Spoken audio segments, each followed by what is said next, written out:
जो आग बन के आला कमान को जला के राख कर देंगे। हकीकत बनाओ। वो है क्या?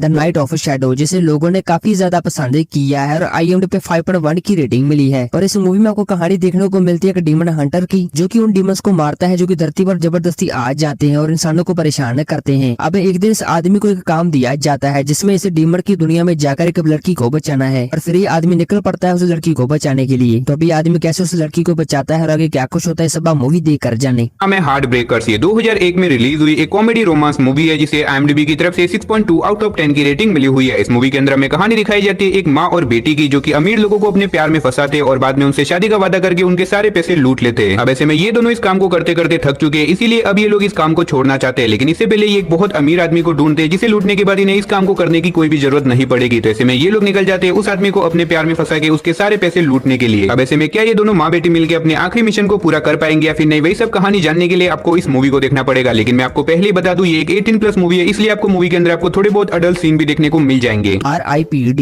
जिसे लोगों ने काफी ज्यादा पसंद किया है और IMDb पे 6.3 की रेटिंग मिली है। और इस मूवी में आपको कहानी देखने को मिलती है निक नाम के एक आदमी की, जो कि पुलिस ऑफिसर होता है। अब एक मिशन के दौरान निक की मौत हो जाती है और निक एक दूसरी दुनिया में चला जाता है जहाँ पर मरे हुए लोग रहते हैं। और यहाँ पर निक को एक जॉब दी जाती है जिसमें निक को बुरी आत्मा को मारना है, लेकिन ये आत्मा बहुत ही ज्यादा खतरनाक होती है। तो अब निक कैसे इन आत्मा को सामना करता है और आगे क्या कुछ होगा, सब आप मूवी देख कर जाने। हेवायर, ये 2011 में रिलीज हुई एक एक्शन थ्रिलर मूवी है जिसे IMDb की तरफ से 5.8 आउट ऑफ 10 की रेटिंग मिली हुई है। इस मूवी के अंदर हमें कहानी दिखाई जाती है मेलोडी नाम की एक लड़की की, जो कि एक सीक्रेट एजेंसी के लिए काम करती है, जिसमें मेलोडी ने अब तक बहुत सारे बड़े बड़े मिशन को कामयाब किया है। अब ऐसे में मेलोडी को एक मिशन मिलता है जिसमें उसे एक आदमी को पकड़ के उससे कुछ सीक्रेट इन्फॉर्मेशन निकलवानी है। लेकिन कहानी में ट्विस्ट तो बताया जब इसी बीच मेलोडी को अपनी ही सीक्रेट कंपनी के कुछ डार्क सीक्रेट के बारे में पता चल जाता है, जिसके बाद मेलोडी अपनी कंपनी के अगेंस्ट में हो जाती है। लेकिन इसी बीच उस कंपनी के एजेंट्स मेलोडी के पीछे पड़ जाते हैं उसे मारने के लिए, क्योंकि मेलोडी के पास कुछ ऐसी इन्फॉर्मेशन है जिससे कि उसकी पूरी कंपनी बर्बाद हो सकती है। वैसे में मेलोडी अपने आप को कैसे बचाएगी और आगे मूवी में क्या कुछ होता है, वही सब कहानी जानने के लिए आपको इस मूवी को देखना पड़ेगा। अब इस मूवी की स्टोरी और इसके अंदर दिखाए गए एक्शन सीन काफी कमाल के होने वाले हैं। तो अगर आपको इस तरह की फीमेल एक्शन वाली मूवी देखना पसंद है तो मेक श्योर आप इस मूवी को एक बार जरूर ट्राई करना। Godzilla x Kong the new empire, जिसे लोगों ने काफी ज्यादा पसंद किया है और IMDb पे 6.6 की रेटिंग मिली है। तो दोस्तों अभी ये मूवी YouTube पर आ चुकी है, वो भी हिंदी में। और इसमें आपको कहानी देखने को मिलती है गॉडजिला और कॉन्ग की। इनका सामना होता है कुछ बहुत ही खतरनाक क्रिएचर से। तो अब गॉडजिला और कॉन्ग कैसे इन क्रिएचर का सामना करते हैं और आगे क्या कुछ होता है, सब आप मूवी देख कर जाने। द फ्यूरीज, ये 2019 में रिलीज हुई एक एक्शन हॉरर मूवी है जिसे IMDb की तरफ से 5.4 आउट ऑफ 10 की रेटिंग मिली हुई है। इस मूवी के अंदर में कहानी दिखाई जाती है कायला नाम की एक लड़की की, जो कि एक दिन अचानक से एक वीरान जगह के ऊपर पहुंच जाती है। लेकिन ऐसे में कायला को इस बात का बिल्कुल भी अंदाजा नहीं होता कि आखिर वो यहाँ पे कैसे पहुंची। लेकिन कहानी में ट्विस्ट तो बताया है जब कायला को पता चलता है कि इसके अलावा और भी बहुत सारी लड़कियों को किडनैप करके रखा गया है और अब ये सारे लोग एक गेम का पार्ट बन चुके हैं, जहाँ पे इन्हें किसी भी हालत में कुछ मास्क पहने लोगों से सर्वाइव करना होगा, जो कि इन लड़कियों को जान से मारना चाहते हैं। मतलब कि एक तरह से एक रियल लाइफ सर्वाइवल गेम है, जहाँ पे कायला और बाकी सारी लड़कियों को किसी भी हालत में अपने आप को उन मास्क पहने लोगों से बचाना होगा जो कि उन्हें मारना चाहते हैं। तो आखिर क्या कायला अपने आप को उन लोगों से बचा पाएगी और क्या कायला इस गेम से जिंदा बाहर निकल पाती है या फिर नहीं, वही सब कहानी जानने के लिए आपको इस मूवी को देखना पड़ेगा। मूवी बेबी ड्राइवर, जिसे लोगों ने काफी ज्यादा पसंद किया है और IMDb पे 7.5 की रेटिंग मिली है। और इस मूवी में आपको कहानी देखने को मिलती है एक लड़के की, जो ड्राइव में बहुत ही ज्यादा माहिर होता है। अब एक दिन ये लड़का कुछ क्रिमिनल्स की गैंग को ज्वाइन कर लेता है ताकि ये लोग एक बहुत बड़ी चोरी को अंजाम दे सके। अब ये लोग कैसे उस चोरी को अंजाम देते हैं और आगे क्या कुछ होता है, सब आप मूवी देख कर जाने। प्रेगो, ये 2022 में रिलीज हुई एक क्राइम थ्रिलर मूवी है जिसे IMDb की तरफ से 5.3 आउट ऑफ 10 की रेटिंग मिली हुई है। इस मूवी के अंदर में कहानी दिखाई जाती है एली नाम की एक लड़की की, जो कि एक ब्रेगो नाम के डिजर्ट के अंदर जाती है ताकि यहाँ पे जाके वो कुछ पौधों के ऊपर रिसर्च कर सके। लेकिन कहानी में ट्विस्ट तो बताया जब इसी बीच एक ड्रग से भरा हुआ प्लेन इसी जगह के ऊपर आके क्रैश हो जाता है। लेकिन किसी तरह से इस क्रैश के अंदर एक आदमी बच जाता है, जो कि अब एली को किडनैप कर लेता है अपने आप को बचाने के लिए। लेकिन किसी तरह से एली अपने आप को इस आदमी से बचाने में कामयाब हो जाती है। लेकिन अब ये ड्रग डीलर एली के पीछे पड़ जाता है उसे मारने के लिए। तो ऐसे में एली अपने आप को इस ड्रग डीलर से कैसे बचाएगी और क्या एली यहाँ से जिंदा बाहर निकल पाती है या फिर नहीं, वही सब कहानी जानने के लिए आपको इस मूवी को देखना पड़ेगा। अब अगर आपको भी मेरी तरह सर्वाइवल मूवीज देखना पसंद है तो मेक श्योर आप इस मूवी को वन टाइम वॉच के लिए एक बार जरूर ट्राई करना। हमें पैरासाइट द ग्रे, और इसे IMDb पे 7.3 की रेटिंग मिली है। इसमें आपको कहानी देखने को मिलती है कुछ पैरासाइट की, जो कि धरती पर आ जाते हैं और इंसानों के शरीर पर कब्जा कर लेते हैं और उन्हें एक बहुत ही खतरनाक मॉन्स्टर में बदल देते हैं। तब इससे इस वेब सीरीज में क्या कुछ होता है, ये सब आप जानने के लिए आपको सीरीज को देखना होगा। हमें स्वीट होम सीजन 2, अब ये 2023 में रिलीज हुई एक एक्शन ड्रामा सीरीज है जिसे IMDb की तरफ से 7.3 आउट ऑफ 10 की रेटिंग मिली हुई है। अब यार बहुत टाइम पहले मैंने सीरीज के सीजन 1 को कवर किया था, जिसके बाद बहुत सारे लोगों ने सीजन 2 की डिमांड करी थी। तो जिन्होंने भी सीजन 1 को देख लिया, अब इसके सीजन 2 को भी हिंदी लैंग्वेज में देख सकते हो।